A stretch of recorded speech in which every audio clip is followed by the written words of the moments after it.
Okay, an actual forearm secret. There's a lot of videos on the internet of people saying fitness secrets, build muscle secret, this secret, that secret. 90% of the time, or 99% of the time, it's fucking not a secret. It's something you already know.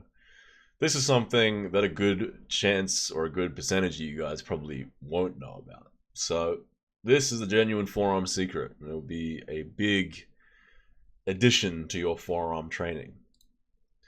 So, secrets. So, I'll start by saying there's no secret that that arm wrestlers have big forearms. Devin Lorat, Levan Saganashvili, Denis Plankov, you name it. They all have humongous fucking forearms. And there is a reason for this. It's a secret. It's not really a secret, but it's a bit of a secret. It's an unknown thing. So a lot of people do, wrist flexion, extension, these different things, but they're missing one key component to their training, one key factor for giving you that extra edge on your forearms. So what is it? Secret revealed. It's pronation. So in normal bodybuilding training, you have gripping, so you grip bars and you fucking pull down or whatever the fuck it is. You might do some wrist flexion. If you're really diligent, you might do wrist curls or whatever. And then if you're really, really good, you're big brain, you're really devoted, you'll do also extension for your forearm flexors or extensors rather. But seldom do anyone, or seldom do bodybuilders at least, do pronation. You don't see any professional bodybuilders doing pronation. I don't know why. You don't see normal gym goers who are training forearms do pronation. Don't know why. Arm wrestlers do pronation, and they build up their pronator muscle. So the pronator muscle isn't the biggest muscle in the body. It's not even the biggest muscle in the forearm. But it's like the side delts in the sense that the side delt is a fucking tiny muscle. And yet people extensively and vehemently will train their side delts to get the massive benefits that you get from developing such a small muscle due to where it's placed.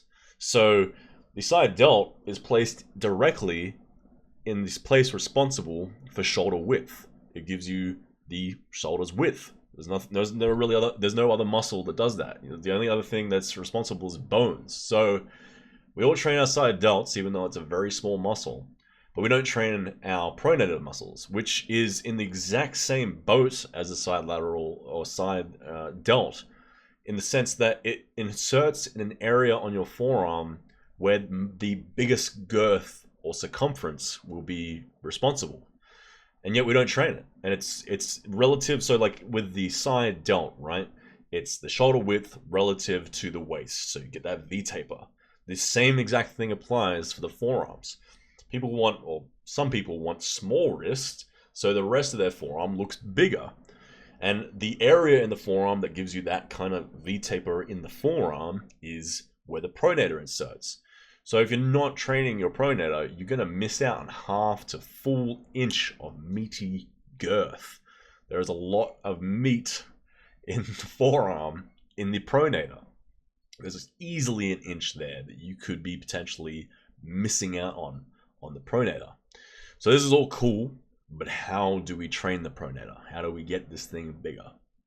So there's many ways of training pronation, and I'm going to go over two more simplistic ways. This one's a bit more advanced, but two ways, and then the micro ways you can train them with these two devices. So we'll start off with the belt because it's far cheaper and far easier to use, and then I'll show you how to make and use this fucking thing. So with the belt, there's many ways of using the belt to train pronation, and how you do it will change how the muscles interact, which muscles you're isolating the most. So the standard way is to put it around the carabiner as such. You can do this from top or bottom angle, it doesn't really matter. It will change what muscles are worked. I'll show you in a second. But then you have specific grips. So first standard one is just get your thumb, put it through the loop, grip your hand, and rotate through the thumb. Now that's great for training the thumb and pronator. Problem is now my bicep is very much involved. So you might want to grab onto your arm like this, and that way you can isolate through the forearm, get no bicep. Or you get a bench like this, and that way you can go through just the forearm once again. You can then train the wrist pronator if you just want to get a big wrist, or you're isolating the wrist by simply putting your arm down on the bench here, and now it's almost entirely through the wrist pronator.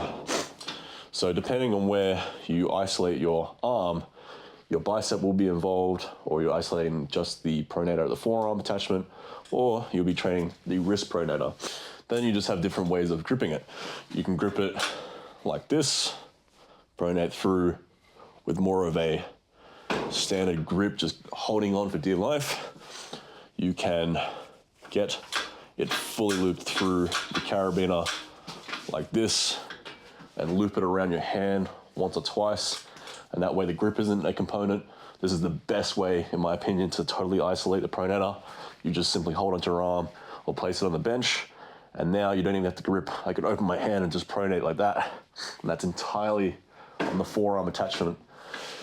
If you really want to make it bicep heavy, you can lower the angle and put it at the carabiner at the bottom and do more of a bicep driven pronation.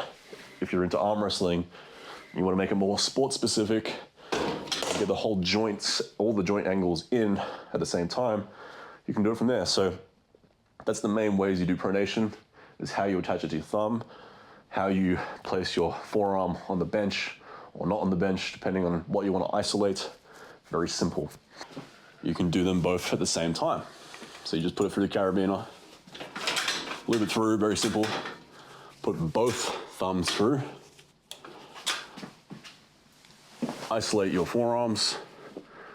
This is the quickest, easiest way of doing it. This way you get both forearms done at the same time.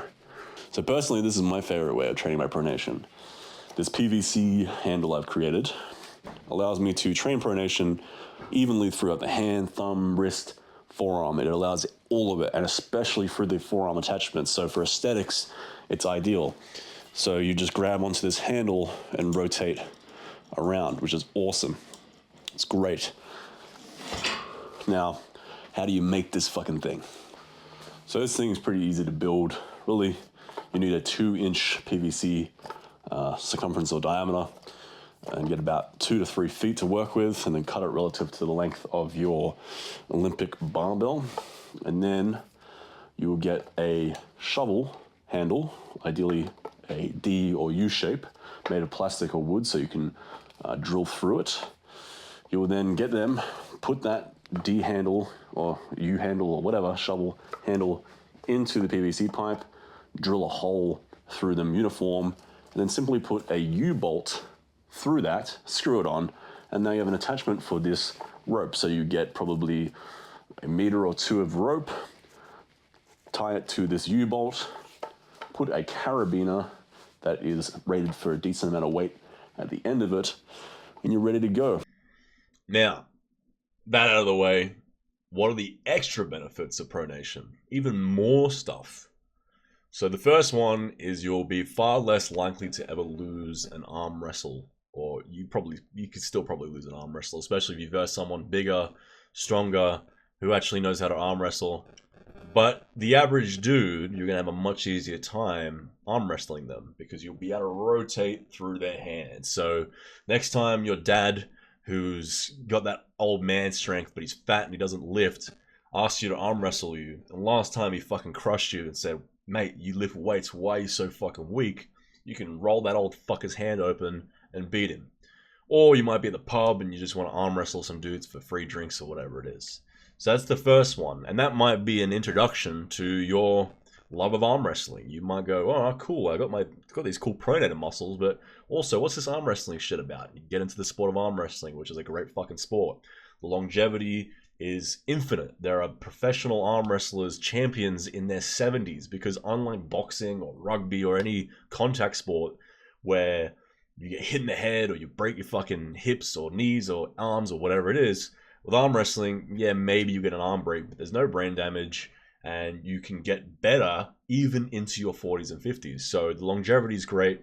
There's no real intensive damage, so you can kind of, it goes well with the, you know, with the arm wrestling and other strength sports. Those things carry over into arm wrestling, so it's a win-win in so many ways. Next is wrist health. So some of you guys probably know about the idea of antagonist muscles, where if you train too much of your forearm flexors but not enough of the extensors, you can start getting wrist and elbow issues due to those muscles on the flexor side being too strong and the extensors being too weak, and then you get muscular imbalance, which will then give you joint issues. Well, pronation can give you an extra benefit into your wrist health because it trains, there are two pronator muscles, as I mentioned earlier, where you have one that inserts in the forearm, and then you have a second one that inserts at the wrist. And depending on how you train it, as I was showing in the tutorial, you can isolate the wrist, which will then give you more wrist health, because the wrist only attaches at the radius. There is no joint attachment at the ulnar attachment, which makes the wrist a little bit more vulnerable, especially for heavy bench presses and lifts of the such. So pronation can help stabilize the wrist just that extra little bit if you have wrist issues. Getting into arm wrestling and doing pronation massively helped out with my wrist issues that I used to have, that I no longer indeed have. The next one is bigger, thicker wrists. If you're a wristlet, you got no fucking wrist thickness and watches are just fucking floating off your wrists, then training pronation could very well add an inch or an inch and a half to your wrist circumference. My wrist used to be 7 inches. Nowadays, which basically 7 inches was me being able to get my fingers around my wrists at this point. Now there's about 1.5 inches extra thickness there. And then at the even smaller attachment, same thing. I used to be able to very easily wrap my fingers around there, no longer. So you can very well develop wrist thickness from training a pronator. It's one of the only things you can do to increase wrist thickness other than tendons, but that's the only muscle that really attaches at the wrist.